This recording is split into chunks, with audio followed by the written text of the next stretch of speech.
Hello everyone, welcome to my channel Exam Coach. Today I am going to discuss the multiple choice questions on Constitution of India. Aru etu part 4 hoy iyar agot tinita aru video ase Constitution or MCQs er. So jodi konoba choa nai playlist ot goi sabo pare. First question is, through which of the following provisions does the Constitution of India explicitly prohibit racial discrimination in India? Options are Article 14 and 17, Article 17 and 23, Article 15 and 16, and Article 17 only. So the correct option is that is C, Article 15 and 16. Article 15 or clause 1 ot কৈছে যে the state shall not discriminate against any citizen on grounds only of religion, race, caste, sex, place of birth or any of them. আৰু Article 16 or clause 2 ত কৈছে no citizen shall on grounds only of religion, race, caste, sex, descent, place of birth, residence or any of them ineligible for or discriminated against in respect of any employment or office under the state. Or Article 16 or জৰিয়তে employment or ক্ষেত্ৰত কি discrimination to prohibit কৰিছে. Second question is, judicial review in the Indian Constitution is based on which of the following? Options are rule of law, due process of law, procedure established by law, convention. Correct option is that judicial review in the Indian Constitution is based on procedure established by law. Now, what is procedure established by law? It means that a law that is duly enacted by the legislature or the body in question is valid if the procedure to establish it has been correctly followed. So, that means ki legislature jikhon law enact koribo hekhon jare duly enact kora hoise aru jikini procedure ase he procedure kini follow kora hoise. Aru judiciary ki kore? Judiciary would assess whether the legislature is competent to frame the law. Judiciary sabo je legislature he law kon frame koribole competent hoy na nohoy. Aru whether it has followed the procedure laid down to legislate korar karone jitu procedure ase he procedure to legislature follow korise ne nai. But judiciary would not assess the intent of the said law. Kintu intent to assess nokore.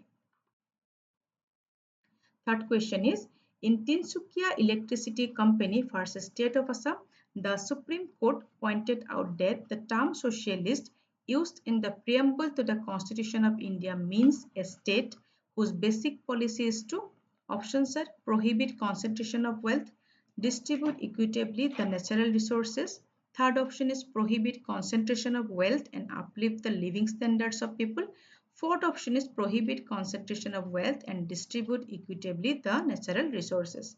So, a state whose basic policy is to, correct option is that is prohibit concentration of wealth and uplift the living standards of people. The Supreme Court in Tinsukia Electricity Company's case interpret the term socialist in the preamble as it prohibits concentration of wealth and it aims to uplift the living standards of people. Fourth question is, the mobile court in India is brainchild of, options are Justice Bhagavati, Mr. Rajiv Gandhi, Dr. APJ Abdul Kalam, Mrs. Pratibha Patil. So it is the brainchild of Dr. APJ Abdul Kalam. Our mobile court or jetu dharana is based on the pressing need to take the administration of civil and criminal justice closer to the people so that those who living in remote areas are able to benefit without incurring the expenses of traveling to courts at distance place. Next question is, the President of India is not bound by the aid and advice of the Council of Ministers in the matter of appointment of, our appointment of President of India, Council of Minister advisor দ্বারা bound hobo nalage. Options are judges of the High Courts and the Supreme Court, state governors, union ministers, chairman of the Union Public Service Commission. So this is the correct option, judges of the High Courts and the Supreme Court. In the matters of appointment of judges of the High Courts and the Supreme Court, the President consults the Chief Justice of India and other judges of the High Courts and the Supreme Court as it deemed necessary. And this provision is made to provide an impartial judiciary. Sixth question is, Article 20 of the Indian Constitution provides for, options are ex post facto law, double jeopardy, and preventive detention. Second option is ex post facto loss, double jeopardy, right against self-incrimination. Third option is ex post facto loss, self-incrimination only. And the fourth option is ex post facto loss, double jeopardy, self-incrimination, and preventive detention. So the correct option is that is ex post facto loss, double jeopardy, right against self-incrimination. Article 20 of the Indian Constitution is one of the most important article of the Constitution. Okay, so Article 20 জৰিয়তে it gives protection in respect of conviction for offences. So accused to কিছুমান safeguards provides কৰে through its three components. It is ex post facto law, Article 20 clause 1, double jeopardy, Article 20 clause 2, and right against self-incrimination, that is Article 20 clause 3.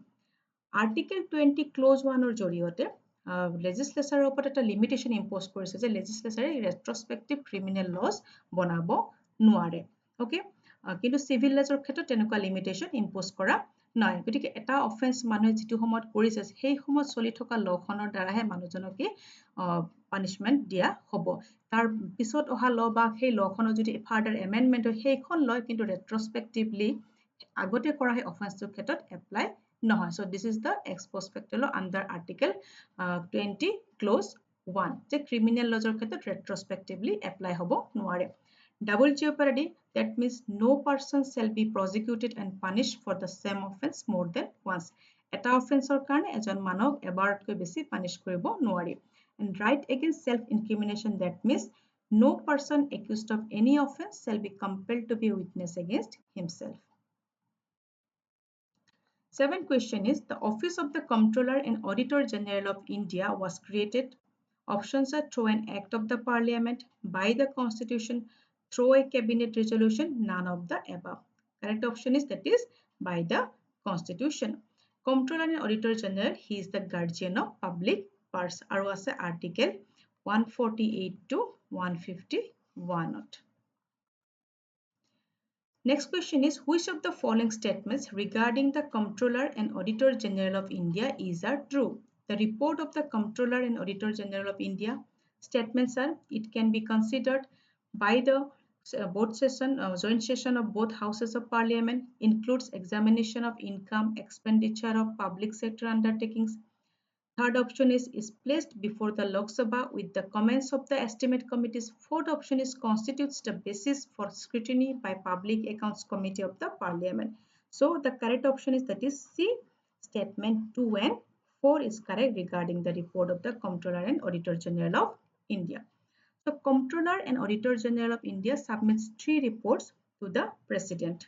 First is the audit report on appropriate accounts. Second report is audit report on financial account. And third report is audit report on public undertaking. Okay. A report kekhon submit korar pisot president ki kore president lays these reports before the both houses of parliament and after this the Public Accounts Committee examines them and reports its finding to the Parliament. Next question is who was the Chief Justice of India when public interest litigation was introduced to the Indian judicial system? So public interest litigation introduced korar somot he somot Chief Justice কোন আছিল? Options are Justice M. Hidayatullah. Second option is Justice A. M. Ahmadi.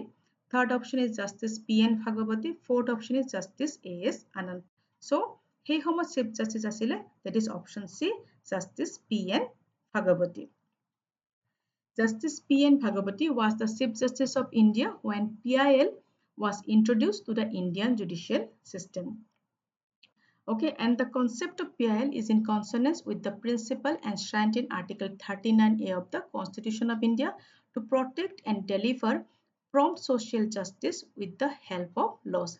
Aru Justice Bhagavati aru Justice V.R. Krishna Iyer thoka homote for the first time court PIL admit hoisile.